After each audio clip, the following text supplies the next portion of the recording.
Исследования последних лет определили нейронный механизм чихания. Оказалось, что за этот процесс отвечают участки головного мозга, не связанные с дыханием. А вот инфекция с чиханием разлетается на расстоянии не меньше 3 метров. Сегодня я решил рассказать подробнее о чихании. Вредно ли его сдерживать и почему нельзя зажимать крылья носа. Чихание – это безусловный рефлекс, который выполняет защитную функцию.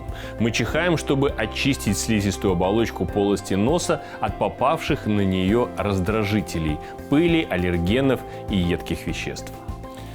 А правда ли, что сдерживать чихание вредно и почему? Да, это так. Чихание – это своеобразная защитная реакция организма на попадание чужеродного агента на слизистую носа. Однако при ограничении чихания может попасть инфекция в среднее ухо. Интересно, что во время чихания в нижних дыхательных путях создается давление в десятки раз выше нормы, что позволяет мощной струе воздуха захватить и вынести из полости носа инородное тело.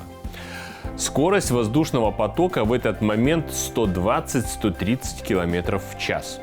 А вот почему при чихании запрещается зажимать крылья носа?